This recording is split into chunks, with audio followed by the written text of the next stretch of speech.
में वो छनक भूल गए, बच्चे बारिश में नहाने की ललक भूल गए। और जब से शहरीकरण की राजनीति हावी हुई अपने देश में, देश के रहनुमा गांवों की सड़क भूल गए। आपके ऊपर ये आरोप है सर, तो आपको गांव गांव ही दिखता है, आपको शहर में नहीं दिखता, ऐसा नहीं। देखिए, शुरू से दुनिया की भी यदि बसाहट आप देखेंगे या देश के हमें बसाहट देखेंगे तो गांव की संख्या भी शहर की कम होती है।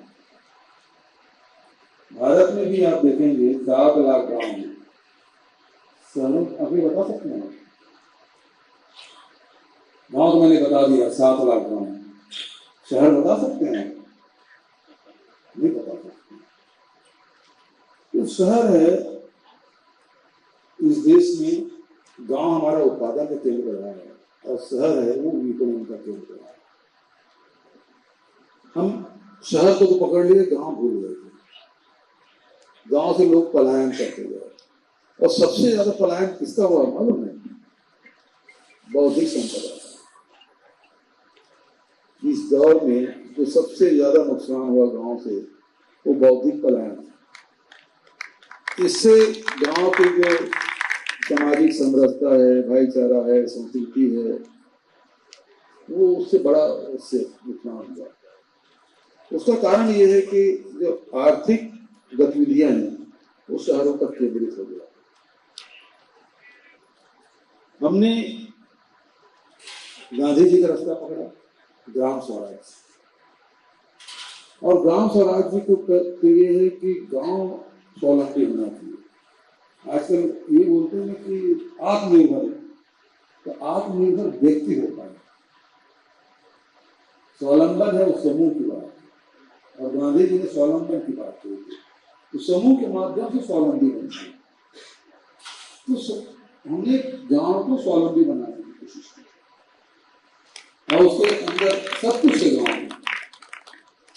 केवल उसके पास पुलिस नहीं है, उसके पास जेल नहीं है, जैसे तो अपने गांव हिंदुस्तान में अपने आप में गणराज्य किया है, उसके पास सब कुछ होता है। अच्छा सर, गांव से मतलब गा शब्द का मैं फिर एक बार इस्तेमाल करूंगा। वैसे तो इसकी कोकोमा जो है खराब चीजों के लिए दी जाती थी, गोबर गणेश, और उसकी तो बुद्धि में गोबर भरा। लेकिन आपने गोबर ऐसा भरा छत्तीसगढ़ में कि वो उपार्जन का केंद्र बन गया, उपार्जन का माध्यम बन गया। गोठान, गोबर खाद, मतलब गोबर भी बिक सकता है। स्थिति हो रही है, गाय ने गोबर किया और सड़क से लोगों ने समेत हटा लिया। तो गोबर, जो जिस देश में गोबर गणेश हे दृष्टि से देखा जाता था, वो गोबर गणेश हमारे गांव की अर्थव्यवस्था का एक महत्वपूर्ण केंद्र बिंदु हो सकता है। ये विचार कौन सा है? तो जो गांव में जो उत्पादन है, देखिए गांव में कृषि कार्य करते थे या फिर कुछ लोग हुनरमंद कारीगर, चाहे उसको लोहार कहें, चाहे बुनकर कहें, या जूता चप्पल वाले हमारे भाई मोती मेहर जिस नाम से है वो, तो एक उद्योग गांव चल रहा था। तो गांव को उद्योग धंधे बंद हो गए। सबसे बड़ा लोहार टाटा बन गया और सबसे बड़ा जूता चप्पल बनाने वाला टाटा बन गया, है ना। जो भी काम सब लांडी वाले ले गए और जो हजाम थे, नाई थे, उसका काम सब सोली में ले लिया, वो बेरोजगार है। तो ये जो उद्योग चल रहे थे उसको हमारी शहरीकरण में तो छीन लिया, हमने उसे पुनर्जीवित किया। तो पहली बात यह है जो किसान है, जो उत्पादक है, उसे पहले ताकतवर है। तो गांव मजबूत हुआ, जो मजदूर है उसको 7,000 रुपये हम सलाह देते हैं, जो किसी राज्य में नहीं होगा, हमने दिया। जो लघु उपज है उसका संग्रहण का काम किया, 67 प्रकार के लोगों को हम खरीदी कर रहे हैं। देश की 3/4 गुजरात में 11 करोड़ की खरीदी थी, 11 करोड़ 80 लाख। मध्य प्रदेश में डबल इंजन की सरकार है, 15 करोड़ की लगभग खरीदी होती है, यहाँ 388 करोड़ की हमने खरीदी थी। 3/4 हमने खरीदी।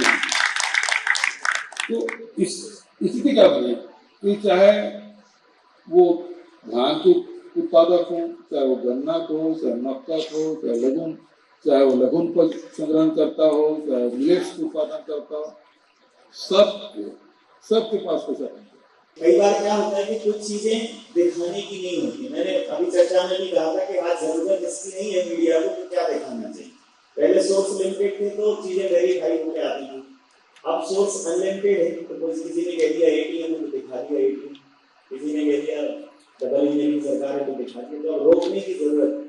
तो मैंने सर वो स्टोरी रोकी। मैं बहुत मेरे पास ऑथेंटिक सोर्स थे, क्या वास्तव में वो सही थी वो मैं पूछना चाहूंगी। एक प्रतिनिधि मंडल शिष्टमंडल व्यापारियों का आपसे मिला और आपसे उन्होंने कहा कि सर ये गांव आप करते रहते हैं, व्यापारियों के लिए कुछ नहीं है। आपने उनसे बोला ठीक है 6 महीने में हम आपके लिए बहुत अच्छी योजना बनाएंगे। ये मैं मतलब आपके अंदर की बात कर रहा हूँ सर। पत्रकारों को पता होती है अंदर की बात, लेकिन फिर वो इतनी बाहर कर देते कि उनको अंदर घुसने नहीं मिलती। तो जो ब्यूरोक्रेसी थी, जिन पे जवाब दी थी, उन्होंने बार बार आपको रिमाइंड किया कि सर आपने उन्हें कमिटमेंट कर दिया था, वो व्यापारी आएंगे तो फिर अपन क्या करें। आपने कहा चिंता मत करो, योजना है चलने दो।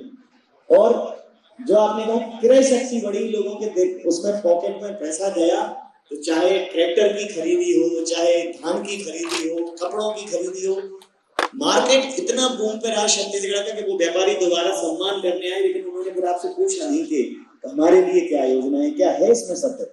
अब आप कह रहे हैं तो झूठ कैसे बोल सकता हूँ? आप ठीक कह रहे हैं। और 6 महीने बाद देखिए कि जब किसान की जेब में पैसा जाता है, मजदूर की जेब में पैसा जाता है, महिलाओं के पास जब पैसा पहुंचता है तो उसके पास योजना होती है, उसके सपने होते हैं। उन सपनों को भी साकार करना चाहते हैं। उनके बहुत बड़े बड़े सपने नहीं होते हैं, बहुत छोटे छोटे सपने होते हैं और उसको पूरा करने में उसकी खुशी मिलती है। तो तुरंत जैसे पैसा है वो सपनों को पूरा करने के लिए निकल पड़ते हैं। और आज लगातार उन लोगों के सपना, 3 करोड़ लोगों के सपना हम लोगों ने साकार किया है। और वो उसके फायदा ये हुआ कि पूरे प्रदेश में पैसा का, धन का ऐसा वितरण हुआ है, चाहे गांव हो, कस्बा हो, ब्लॉक मुख्यालय हो, जिला मुख्यालय हो, प्रदेश का मुख्यालय हो, शहर हो, कहीं भी जाकर देखें गाँव चेहरे में खुशी। और ये आपको दिखाई पड़ेगा। आर्थिक किस प्रकार की व्यवस्था की, एक गुजरात में आ रहा है, छत्तीसगढ़ में आ रहा है, और सब एक जगह इकट्ठा हो जाता है। यहाँ सब जगह विकेंद्रीकरण हो जाता है। केंद्रीकरण की योजना है, यहाँ विकेंद्रीकरण की योजना अंतर। एक जैसे कहते हैं सर कि किसी के प्रति जब एक भरोसा बढ़ता चला जाता है, विश्वास बढ़ता चला जाता है, तो उसके विषय में धारणा बढ़ जाती है। जैसे मोदी जी के लिए था कि मोदी जी है तो मुमकिन है, फिर धारणा अवधारणा में बदलती है कि मुमकिन हुआ कि नहीं हुआ लग रहा है। लेकिन 5 साल में रूपेश है तो भरोसा, ये छत्तीसगढ़ में ये कहीं ना कहीं ये बात, ये स्लोगन, ये नारा छत्तीसगढ़ में जन्म ले लिया। तो मोरल लायबिलिटी है सर आपको ऊपर, क्योंकि मुमकिन है नारे तो गढ़ जाते हैं, लेकिन नारों को उनके वाजिब मायने दे। क्या जो भरोसा, जो ये नारा है, वो नारा इतना बुलंद होगा कि आप 75 साल में एक बार बुलंद करेंगे। बिल्कुल सही बात है कि मोदी है तो मुमकिन है, क्योंकि सबको पता है जनरल देखेंगे, वो तो सब पता है। और छत्तीसगढ़ के लोग बहुत तरह से जहाँ गए, रायपुर गए, वो झूठी बोलेंगे, ये मुमकिन है, ये सबको पता है। लेकिन छत्तीसगढ़ में ये है कांग्रेस की सरकार, भरोसे की सरकार जब कहती है, हम 2 करोड़ लोगों को रोजगार में बात नहीं करते, हम 15 लाख लोग सबके खाते में दिए। हमने ये नहीं कहा था कि आय दोगुनी कर देंगे, हम महंगाई कम कर देंगे, नहीं कहा था। लेकिन हमने ये कहा था कि 25 ऋण माफी करेंगे, 2500 रुपये क्विंटल धान भी खरीदेंगे, 2500 रुपया बेरोजगारी भत्ता भी देंगे, और शिक्षा, स्वास्थ्य, रोजगार की व्यवस्था करेंगे, लोहानी आदिवासी वापस भी करेंगे, तो 4,000 प्रति मानक बोरा के खरीदेंगे, ये हमने कहा था। और हमने विपरीत परिस्थिति, कोरोना काल में भी हमने बंद नहीं किया। उस समय भी जो संग्राहक है, केंद्र पत्ता तोड़ने वाले के जेब में पैसा गया, इमली संग्रहण कर रहे हैं, महुआ संग्रहण कर रहे हैं, सबके ध्यान से जो राजीव गांधी के सामने आ गया उसके खाते में पैसा गया। तो बहानेबाजी नहीं, भरोसा ऐसे नहीं जीता जाता। सर, जब भी इंडस्ट्री की बात आती है या औद्योगिकरण की बात आती है या इंडस्ट्रियल क्लस्टर की बात आती है तो सीधा जेहन में छवि उभरती है कि मतलब रोजगार है, उद्योग है तो शहर होगा, शहरों में ही उद्योग धंधे पनपते हैं, फूलते हैं। 2-3 बार छत्तीसगढ़ के भ्रमण के दौरान मैंने रीपा रूरल इंडस्ट्रियल पार्क देखी। मतलब गांव में औद्योगिकरण ये मतलब थोड़ा सा अपोजिट टाइप का लगता है, एक दूसरे को सस्टेन नहीं करते ये टर्मिनोलॉजी। कहाँ से ध्यान में आया कि गांव में अगर उद्योग धंधे लगाएंगे तो 24 घंटे बिजली मुहैया करानी पड़ेगी, वहाँ बेसिक सुविधाएं मुहैया करानी पड़ेंगी, चाहे फिर वो लोहे का काम हो, चाहे कारपेंटर हो या पेंट बनाने का काम हो, क्योंकि अगर इंफ्रास्ट्रक्चर दे दिया तो सपोर्टिंग एलिमेंट भी देने पड़ेंगे। ये कल को गले की फांस भी बन सकता। तो ये नहीं आया चिंतन की कई बार ज्यादा ओवर इज ऑलवेज पेनफुल, तो ज्यादा करना हमेशा कष्टकारी होता है। देखिए हमारे पास जमीन उपलब्ध है, यदि यहाँ के बेरोजगारी खत्म करना है, युवाओं को काम देना है, सबको सरकारी नौकरी मिल नहीं सकती जी। लेकिन कोई अपना कोई व्यापार शुरू करना चाहता है, उद्योग लगाना चाहता है, तो निश्चित रूप से वो सारी सुविधा। अब यदि कोई एक व्यक्ति गए तो उद्योग लाना चाहता है तो पहले जमीन ढूंढेगा, सड़क रोड के बिजली के लिए, तो डाइवर्सन के लिए, तो बैंकिंग के लिए, वो सारे कवायद करना पड़ेगा उसको। तो हमने क्या कि 5 एकड़ 10 एकड़ जमीन चिन्हांकित किया, डेवलप किया, तो रोड बनाया, बिजली पहुंचा दी, पानी की व्यवस्था कर दी, शेड बनवा दिया, लोन बैंकिंग की व्यवस्था कर दी। अब 300 रूरल इंडस्ट्रियल पार्क चला और सबसे ज्यादा डिमांड हुई है। और वही वाईफाई की चीज होती है, शाम के समय जितने स्कूल कॉलेज के बच्चे हैं वही भी वाईफाई है, वो पढ़ने वाले बच्चे वहां इकट्ठा रहते हैं। एक आरोप और है आपको कि इंफ्रास्ट्रक्चर डेवलप नहीं किया। मुझे लगता है कि रीपा भी इंफ्रास्ट्रक्चर है, लेकिन शहरों का इंफ्रास्ट्रक्चर है, गांव का इंफ्रास्ट्रक्चर अभी भी हमारे जेहन में इंफ्रास्ट्रक्चर नहीं है। तो क्या ये जो रिवर्स इम्पैक्ट आएगा छत्तीसगढ़ में, लोग गांव का जो इंफ्रास्ट्रक्चर डेवलप हुआ है लोग उसको भी मानेंगे कि ये इंफ्रास्ट्रक्चर डेवलपमेंट है? ये जिलों को अगर हैं, वहाँ है, वहाँ का अस्पताल है, स्कूल है, सबको मजबूत करें, न तो गाँव में, शहर में वो है, यहाँ चालू विभाग भी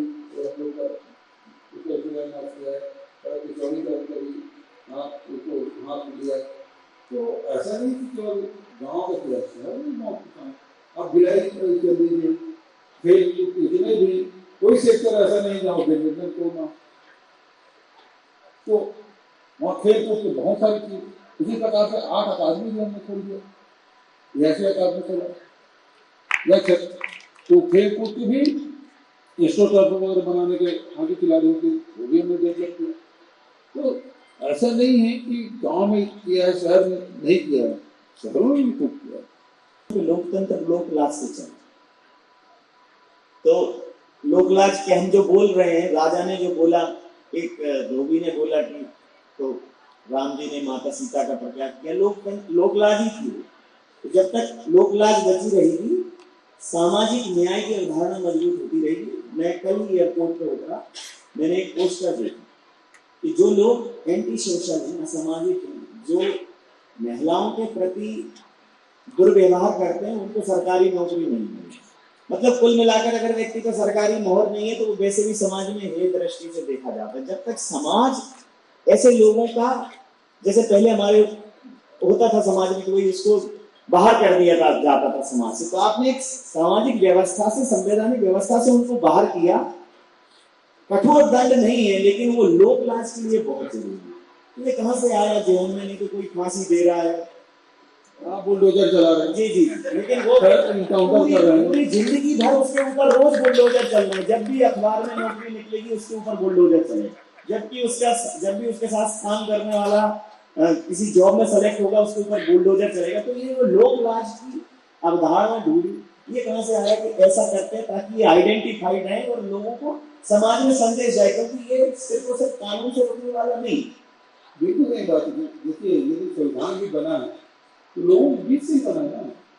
जो हमारे व्यवहार में है, हम कोर्ट भी जाते हैं तब देखिए कि व्यवहार न्यायालय क्यों लिखा जाता है, वो संविधान से संचालित हो रहा है कोर्ट भी, लेकिन लिखा जाता है व्यवहार में, तो व्यवहार को भी उतना ही महत्व दिया जाता है।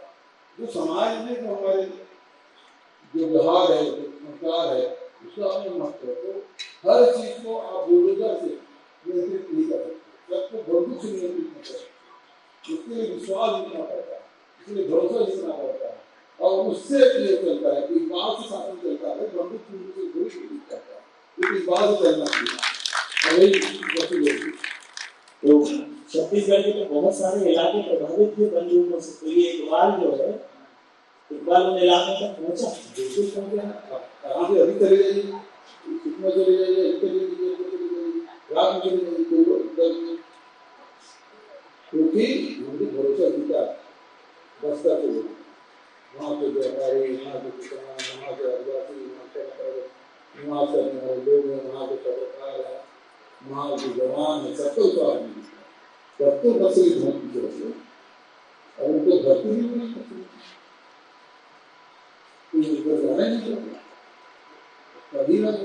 तो भेंट मुलाकात का एक कहीं ना कहीं कंक्लूजन तो आया होगा सर, स्टेटिक वो डाटा क्या बोल रहा है? डाटा ये है कि यदि ऐसा है, एक कहावत है, एक कौवा मार के टांग दो तो उस खेत में उबाड़ी में फिर कौवा नहीं आती, तो एक अधिकारी के खिलाफ कार्रवाई कर दो आप, क्या धर्मात्मक है, बचत पूरे प्रदेश में गिरी करने की जरूरत पड़ती, और पूरा समाज को सलाम मिलता है, जय सलाम मिलता है। गोठा में आपका एक पायलट प्रोजेक्ट है, जहां गाय पे, गोबर पे, राम मंदिर पे राजनीति हो रही थी, वहां आपने माता कौशल्या के मंदिर का निर्माण, राम वन गमन पथ का निर्माण, तो क्या ये बीजेपी से मुद्दा छीनने के लिए किया था कि करना ही? देखिए, पहले भी आपने गोबर और गाय की बात आपने की थी, उस समय भी आप देखेंगे मैंने अर्थव्यवस्था के बारे में बात की थी, गांव स्वावलंबन की बात की थी, तो उसमें एक बहुत बड़ा फैक्टर पशुपालन है, और ये आज से नहीं, पशुपालन युग से चला आ रहा है, विश्व के समय से चला आ रहा है। तो पशुपालन एक बहुत बड़ा व्यवसाय था, अर्थव्यवस्था बहुत महत्वपूर्ण अंग था, लेकिन अब भक्त लोगों के कारण से ना तो पशुपालन भी बड़ा मुश्किल हो गया। आज पूरे देश में जो मवेशी बाजार है उसका खत्म हो गया, क्योंकि न कोई बेचने जाता, न कोई खरीदने जाता, भक्त लोग पिटाई कर लेते हैं, माव लीचिंग हो जाती है, तो बड़ी समस्या हो गई। इस समस्या का समाधान हमने ढूंढा कि चाहे वो दूध देने वाली हो, चाहे दूध न देने वाली हो, जो मवेशी हो, गोबर तो सभी देना है, हमें ना गोबर खरीद देता हूँ, सभी का मवेशी का वो लोग देखभाल करेंगे। और हुआ ये कि अभी 3 साल में हम लोगों ने तो बहुत फसल चराई अब नहीं होती, गाँव की टाइप नहीं होती, फसल चराई हो रहा है, जहाँ का खान की व्यवस्था हो रही है। शहर में जरूर सड़कों में बैठे हुए दिखाई देते हैं, उसके दूसरे कारण भी, लेकिन मैंने उसे गाय छीनने की कोशिश नहीं की, जो व्यवस्था है उसको सुचारू रूप से संचालित करने का। और ये कोई पायलट प्रोजेक्ट मेरा नहीं है, गाँव में गौठान तो पहले भी थे, सैकड़ों हजारों साल से गौठान है, मैंने केवल उसको ठीक से व्यवस्थित करने का काम किया। गौ माता हमें छीना नहीं है, एक्चुअल में गौ माता सेवा हमने किया, और जो परंपरा है उसको पुनर्जीवित किया है ना। अब आप कौशल्या माता के बारे में आप बोले, यहाँ अब ये बगल में है चंदपुरी, बहुत ज्यादा दूर नहीं यहाँ से। अब वो मंदिर पड़ा हुआ था, गाँव वाले अपने जितना उसके पास संसाधन भी थे उसको बनाए थे, हमने उसे बड़े सौंदर्यीकरण किया, जीर्णोद्धार कर दिया, आने जाने रुकने की व्यवस्था कर दी, और उसके बाद राम पर्यटन चार्ज नहीं लगाया सरकार साहब। अभी लोग बन रहे, लोग जैसे महाकाल लोग, ये बैजनाथ लोग, एक कॉन्सेप्ट है केंद्रीय सरकार का, बड़ा जब वो करते हैं, लेकिन चार्ज बहुत लगा देते हैं। मतलब आपको नहीं लगा कि यहाँ 300, 400, 500 रुपए की फीस लगे? मैं भी गया था चंदपुरी, तो पैसे लगे नहीं, आपको नहीं लगा कि ये थोड़ा यहाँ चार्ज कर दिया जाएगा कि लोग बड़ा बनाएंगे तो क्राउड आएगा, कैसे चलेगी व्यवस्था? लोगों के जिसको पर्यटन परिपथ हमने कहा, तो लोगों के पर्यटन, जैसे छत्तीसगढ़ आते थे, कहाँ जाए घूमने, ये और बार नहीं आ रहा है या फिर जनता का बजट को नक्सल वाला है। हमने कहा कि परिवार के साथ रहें तो आप बजट से फ्री जाएँ, 2-3 घंटे में आप परिवार के साथ आ सकते हैं। ज़्यादा आप दिन भर के समय है तो बाहर में आप आ चल दीजिए, सिंहपुर चल दीजिए, है ना। थोड़ा समय शहर के अंदर है, बोटिंग वोटिंग करना है तो बूढ़ा तालाब चले जाइए। और थोड़ा समय है तो हमारे बड़े तरिया है तो वो परिवार के साथ शाम को बड़े भ्रमण करके आ जाइए। तो ये पर्यटन के हिसाब से भी हमने किया, लेकिन हमारी आस्था जुड़ी हुई है। राजिम हमारा सबसे वो संगम, राजिम का जो संगम है सबसे हमारा प्राचीन है, तो वहाँ भी राजीव लोचन का मंदिर भी है। तो राम वनगमन पर्यटन मतलब भगवान राम जब जाता थे तो वहाँ भी गए थे, सबरी नारायण भी गए थे, सबरी मंदिर भी है। तो इसको विकसित करना इतना हो कि पर्यटन के हिसाब से भी हो, लोगों का आस्था के हिसाब से, लेकिन सरकार उससे पैसा कमाए ये बात तो हमने नहीं सोचा था। लेकिन आपने बताया लोगों को सिर्फ रोजगार मतलब ट्रांसपोर्टिंग में पैसा मिलेगा, वहाँ होटल करेंगे, बहुत सारी दुकानें तो वो तो सर ऑटोमेटिक आ जाता है जब कोई व्यवस्था होती है, जहाँ क्राउड होता है। लेकिन चूंकि आपने बनाई तो वो फीस, महाआरती की फीस अलग, भोग आरती की लड्डू नहीं उस प्रकार से अच्छा मूर्तियां भी मुझे लगा कि ठोसी है क्योंकि आंधी में यहाँ को छोड़ा नहीं। मैं ये जो मूर्तियां लग रही है ग्वालियर से उसको बनवाल का रास्ता मंगाया है, लेकिन वो पत्थर की लगी, जैसे पत्थर में पत्थर ही लगता है, प्लास्टिक भी लग रही है लेकिन उड़ जाते हैं तो वो नहीं होता है। अगर साथ एक 2 साल से लोग लगाया यहाँ पे जो आगे और 5-7 जगह लगा। अपने छत्तीसगढ़ की 4 चुनावी की बात की, हाँ वो विपक्ष के लिए उपहास का केंद्र बना। मतलब वो हमेशा कहते हैं वो तो 4 चीजों की बातें करते हैं, नरवा गरवा गरवा बारी, छत्तीसगढ़ की 4 चुनावी। तो उन्हें ये पता नहीं ये 4 कहते कहते आपने खुद को भी 5वें नंबर पर खड़ा कर दिया। तो ये जो 5 का पंच है तो ये लगेगा 23 में बिल्कुल लगेगा। ये लोग अभी तक ढूंढ रहे हैं छत्तीसगढ़ के 4 चुनावी, नरवा गरवा घुरवा बारी पैसा कहाँ आई संगवारी, और ये लोग मतलब मैकनी खाई गाछ लेके वो गौठान में घर को गाय खोद रहे थे, लेकिन गाय नहीं खोद रही, असल में वो वोट खोद रहे। छत्तीसगढ़ की संस्कृति को, छत्तीसगढ़ की भाषा को और खासकर छत्तीसगढ़ के खेलों को, छत्तीसगढ़ ओलंपिक, तो जो गांव-गांव में खेले जाने वाले खेल हैं उनको फ्रंट पे लाने का ये मतलब एक बहुत बड़ा वर्ग इनसे जुड़ा है। तो अगर बात करेंगे तो उनको मंच भी देना पड़ेगा। फिर वही बात है कि जिम्मेदारी आती है सिर्फ इसके लिए कि नहीं हमें अपनी संस्कृति के लिए कुछ करना है, तो ये जिम्मेदारी हमेशा अगर नहीं निभा पाएंगे तो क्वेश्चन मार्क लगेंगे, माइनस मार्किंग भी हो सकती है। तो ये फिर करने में डर नहीं लगा कि ये सब करेंगे, हम तो मूल खेलों में लोगों को नहीं भेज पा रहे हैं और पहलवान हो रहे हैं बैठे हैं, तो ये और कर लेंगे कि ये दिल्ली डंडा तो ये कहाँ चलेगा। तो ये छत्तीसगढ़ ओलंपिक की बात आपने की, तो उसमें हम लोगों ने अलग-अलग आयु वर्ग से उसमें खेलों का आयोजन किया। उसमें 18 साल से कम, 40 साल से, 60 साल से, तो इस प्रकार से वर्ग में बांटा। और खिलाड़ी तो नौजवान लड़के खेलते हैं, बड़े बुजुर्ग होने के बाद खेल से अलग हो जाते हैं, लेकिन उस आयु वर्ग में तो कोई बहुत ज़्यादा उसको मेडल लेने की अपेक्षा नहीं होती। लेकिन ये कि गाँव में यदि कबड्डी खेल रहे हैं, खो-खो खेल रहे हैं, बेड़ी दौड़ है, टुक्कू है, रस्सा खींच है, यदि वो खेलते हैं, हमारे खोबड़ी छत्तीसगढ़ में खेला जाता है, दूसरे कहीं नहीं खेलती। अब 60 साल 65 साल में यहाँ बड़े खोबड़ी खेलती। हम लोगों की मतलब खेल में खुशी के लिए इसको आयोजन किया गया। उसी प्रकार से जो आपको आत्मसम्मान, आपको गौरव हासिल होता है, तो आपके तीज त्योहार है, खान पान है ना, और उसमें आप भागीदार बने, उसको बढ़ावा दें, उसमें आपको आपके खान पान को आप हीन भावना से न देखें, आपके खान पान भी इतने महत्वपूर्ण जैसे दूसरे लोगों का है, तो उसको बढ़ावा देने तो जो हीनता की भावना थी वो खत्म हो जाए और उसमें गर्व अनुभूति होती है। तो कोशिश हमारी यही है कि छत्तीसगढ़ के लोग अपने आप को छत्तीसगढ़ होने का गौरव हम लोग होना चाहिए। अंतिम और महत्वपूर्ण प्रश्न सर, छत्तीसगढ़ की सरकार को आपने भरोसे की सरकार कहा, तो भरोसा बना रहेगा सर? ये भरोसा है, पूरा भरोसा है। मैं तो हिम्मत कौन करता 5 साल जितने बार बैठक सम्मेलन करा और सफलतापूर्वक सभी लोग सम्मेलन पर आए। ऐसा है तभी सम्मेलन हो रहा है।